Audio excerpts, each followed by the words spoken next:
दोस्तों नमस्कार। आज अपन पढ़ेंगे भारत के नियंत्रक व महालेखा परीक्षक के बारे में। कैग कैग के बारे में अध्ययन करेंगे अपन आज।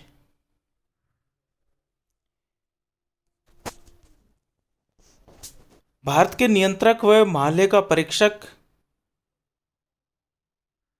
भारत के संविधान के तहत एक स्वतंत्र प्राधिकरण है। यह भारतीय लेखा परीक्षा और लेखा विभाग का प्रमुख और सार्वजनिक क्षेत्र का प्रमुख संरक्षक है। इस संस्था के माध्यम से संसद और राज्य विधानसभाओं के लिए सरकार और अन्य सार्वजनिक प्राधिकरणों की जवाबदेही सुनिश्चित की जाती है और यह जानकारी जनसाधारण को दी जाती है। मतलब कैग का काम यह है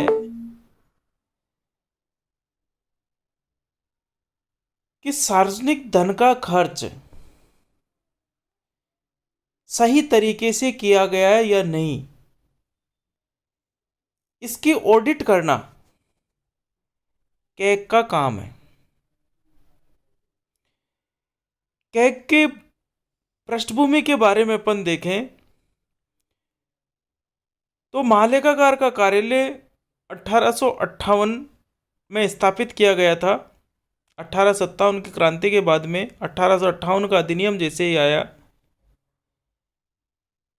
भारत में कंपनी के शासन से, ईस्ट इंडिया कंपनी के शासन से जब ब्रिटिश सरकार ने अपने हाथ में शासन लिया तो उसी 1858 के अधिनियम के साथ ही महालेखाकार का कार्यालय स्थापित किया गया।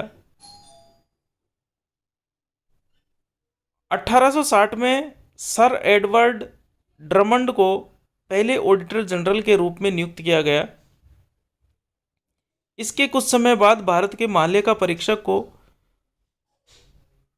भारत सरकार का लेखा परीक्षक और महालेखाकार कहा जाने लगा। 1866 में इस पद का नाम बदलकर नियंत्रक महालेखा परीक्षक कर दिया गया और 1884 में इसे भारत के नियंत्रक और महालेखा परीक्षक के रूप में फिर से नामित किया गया।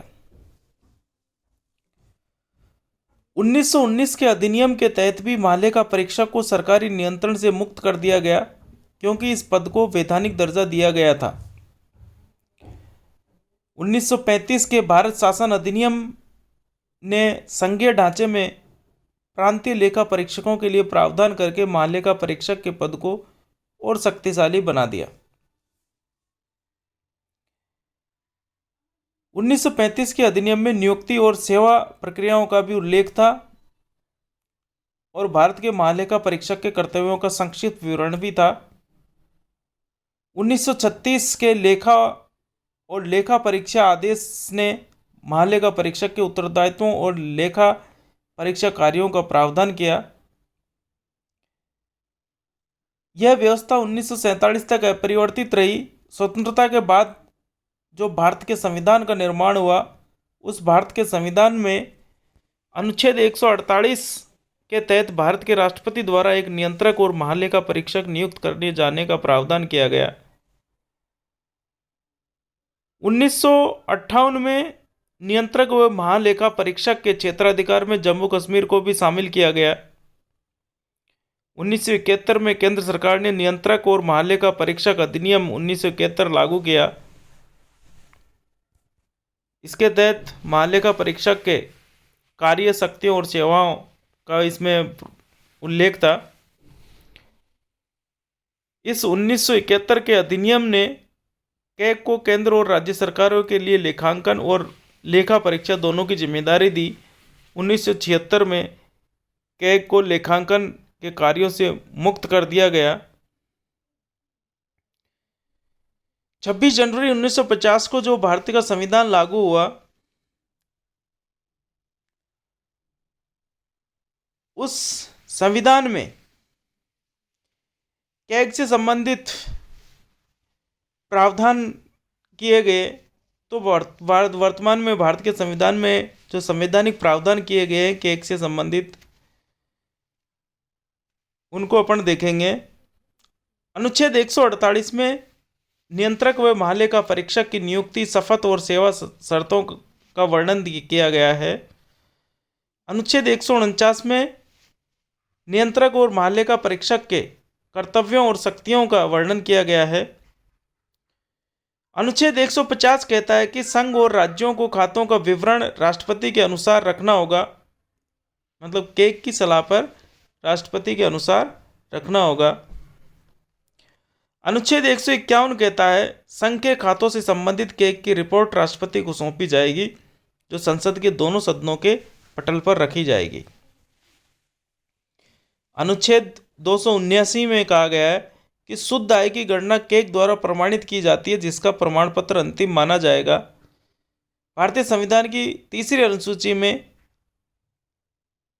धारा 4 के तहत भारत के केग और सर्वोच्च न्यायालय के न्यायाधीशों द्वारा पदभार ग्रहण के समय ली जाने वाली शपथ का प्रावधान है। मतलब तीसरी अनुसूची में जो शपथ का प्रावधान दिया गया है उसमें केग का भी वर्णन किया गया है। छठी अनुसूची के अनुसार जिला परिषद या क्षेत्रीय परिषदों के खातों को राष्ट्रपति और केग द्वारा अनुमोदित प्रारूप के अनुसार रखा जाना चाहिए। इन निकायों, जिला परिषद और क्षेत्रीय परिषद के खातों का लेखा जोखा इस तरह से करना होगा कि जो केग उचित समझता है, और ऐसे खातों से संबंधित रिपोर्ट राज्यपाल को प्रस्तुत की जाएगी, जो विधानमंडल के समक्ष रखी जाएगी। भारतीय संविधान में केग की स्वायत्तता से संबंधित प्रावधान किए गए हैं। क्या क्या प्रावधान किए गए हैं इनको अपन देखेंगे। केग राष्ट्रपति की सील और वारंट द्वारा नियुक्त किया जाता है। नियंत्रक व महालेखा परीक्षक की नियुक्ति राष्ट्रपति द्वारा की जाती है और इसका कार्यकाल 6 वर्ष या 65 वर्ष की आयु जो भी पहले हो, वो केग का कार्यकाल होता है। 6 वर्ष या 65 वर्ष की आयु जो भी पहले हो। केग को राष्ट्रपति द्वारा केवल संविधान में दर्ज प्रक्रिया के अनुसार ही हटाया जा सकता है, जो सर्वोच्च न्यायालय के न्यायाधीशों को हटाने की प्रक्रिया के समान है। मतलब सर्वोच्च न्यायालय के न्यायाधीशों को जिस प्रक्रिया से हटाया जाता है उसी प्रक्रिया से, उसी महाभियोग की प्रक्रिया के द्वारा ही केग को हटाया जा सकता है। एक बार केग के पद से सेवानिवृत्त होने या इस्तीफा देने के बाद केग के पद को धारण करने वाला व्यक्ति भारत सरकार या किसी राज्य सरकार के अधीन किसी भी कार्यालय का पदभार नहीं ले सकता। केग का वेतन और अन्य सेवा शर्तें नियुक्ति के बाद उनमें कोई कमी नहीं की जा सकती। उसकी प्रशासनिक शक्तियों और भारतीय लेखा परीक्षा और लेखा विभाग में सेवारत अधिकारियों की सेवा शर्तें राष्ट्रपति द्वारा उससे परामर्श के बाद ही निर्धारित की जाती है। केग के कार्यालय का प्रशासनिक व्यय, जिसमें सभी वेतन, भत्ते और पेंशन शामिल है, भारत की संचित निधि पर भारित होते हैं, जिन पर संसद में मतदान नहीं हो सकता। तो ये केग की स्वायत्तता से संबंधित प्रावधान है। केग के कार्यों और शक्तियों की अपन बात करें तो भारतीय संविधान के अनुच्छेद 148 से लेकर 151 में जो प्रावधान किए गए हैं उसके तहत केग शक्तियां अर्जित करता है। इसके अलावा नियंत्रक एवं महालेखा परीक्षक अधिनियम 1971 बनाया गया। सरकार ने कई महत्वपूर्ण निर्णय दिए, न्यायालय ने कई निर्णय दिए, सरकार के कई महत्वपूर्ण निर्देश दिए सरकार ने, जिनके माध्यम से केग ने शक्तियां अर्जित की या केग ने कार्य किए। 2017 में भी लेखा और लेखा परीक्षा विनियम बनाया गया। तो ये प्रमुख प्रावधान है जिनके द्वारा केग शक्तियां अर्जित करता है। केग की शक्तियों की बात करें तो कैग भारत की संचित निधि और प्रत्येक राज्य और केंद्र शासित प्रदेश जिसकी विधानसभा होती है कि संचित निधि से संबंधित खातों के सभी प्रकार के खर्चों का निरीक्षण करता है। भारत की आकस्मिक निधि और भारत के सार्वजनिक खाते के साथ साथ प्रत्येक राज्य के आकस्मिक निधि और सार्वजनिक खाते से होने वाले सभी खर्चों का परीक्षण करता है। केंद्र सरकार और राज्य सरकारों के किसी विभाग के सभी ट्रेडिंग, विनिर्माण, लाभ हानि खातों, बैलेंस शीट और अन्य अतिरिक्त खातों का ऑडिट करता है।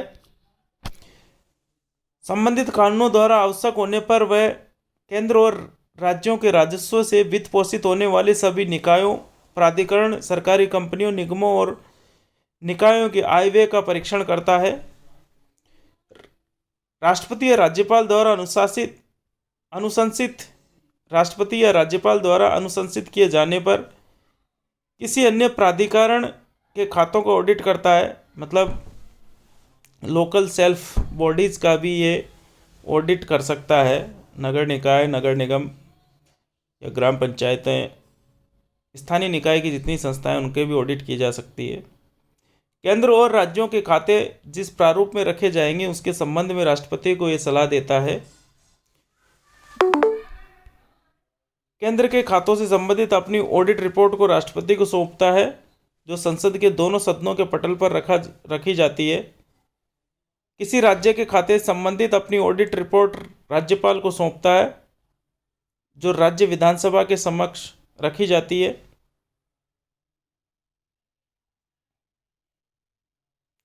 केंद्र की ऑडिट रिपोर्ट तो राष्ट्रपति को भेजता है ना, और राज्यों की ऑडिट रिपोर्ट राज्यपाल को देता है।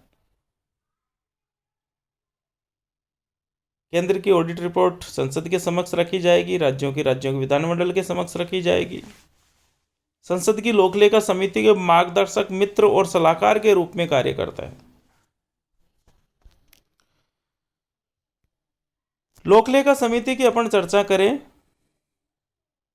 तो ये एक वित्तीय समिति है। संसद की एक स्थायी समिति है जिसका गठन 1919 के अधिनियम द्वारा किया गया था। केग की ऑडिट रिपोर्ट केंद्र और राज्यों की में लोकलेखा समिति को सौंपी जाती है। विनियोग खातों, वित्त खातों और सार्वजनिक क्षेत्र के उपक्रमों पर ऑडिटर रिपोर्ट की जांच लोकलेखा समिति द्वारा की जाती है। केंद्रीय स्तर पर इन रिपोर्टों को सीएजी द्वारा राष्ट्रपति को प्रस्तुत किया जाता है, जो संसद के दोनों सदनों के पटल पर रखी जाती है। केग सबसे जरूरी मामलों की एक सूची तैयार करके लोकलेखा समिति को सौंपता है। केग कभी कभी राजनेताओं और सरकारी अधिकारियों के विचारों की व्याख्या और अनुवाद भी करता है। केग यह देखता है कि उसके द्वारा प्रस्तावित सुधारात्मक कार्रवाई की गई है या नहीं। यदि नहीं तो वह मामले को लोकलेखा समिति के पास भेज देता है, जो मामले पर आवश्यक कार्रवाई करती है। तो लोकलेखा समिति जिसमें संसद के 22 सदस्य होते हैं, वो उसके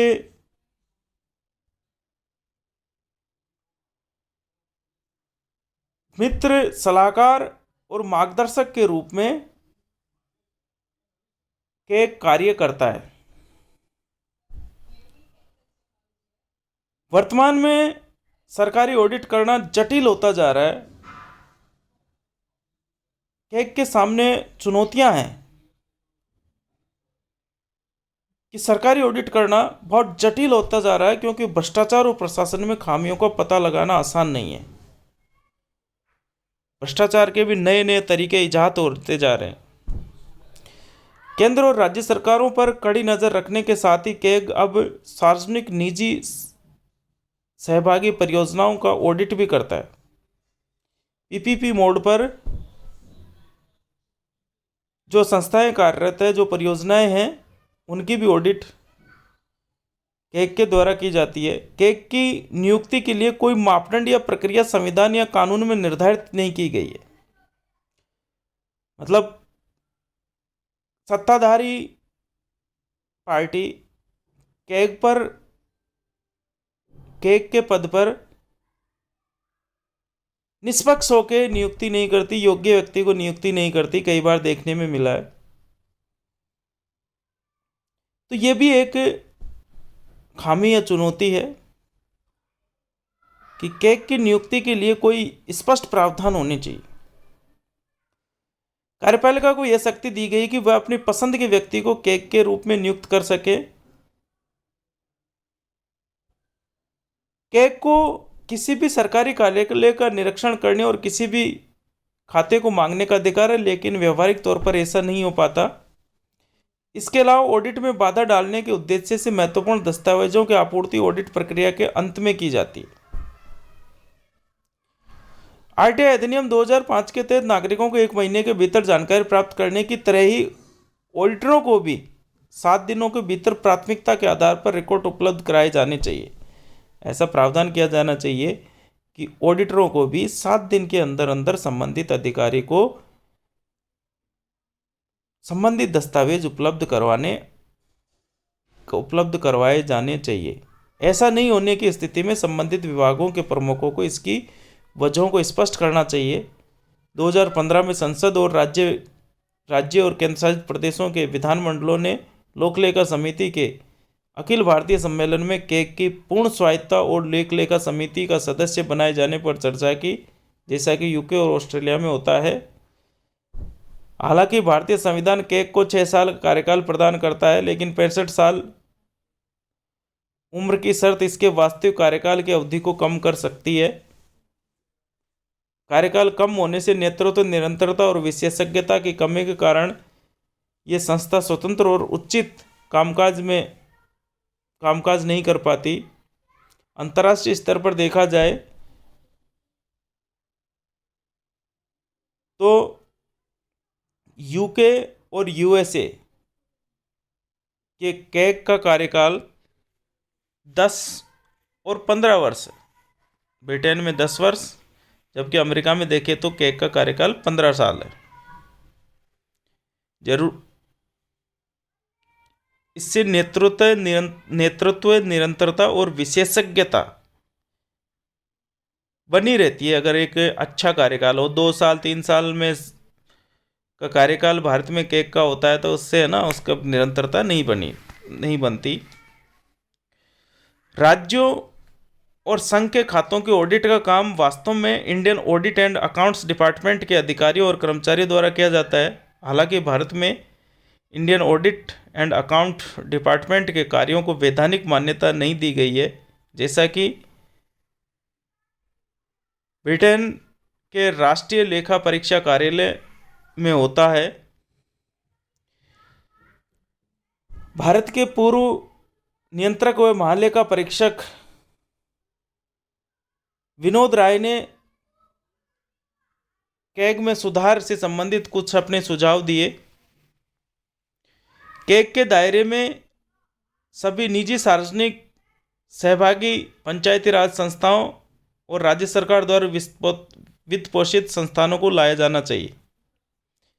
मतलब पीपीपी मोड पर कार्यरत सभी परियोजनाओं, पंचायत राज संस्थान और सरकार द्वारा वित्त पोषित संस्थानों को कैग के दायरे में लाया जाना चाहिए।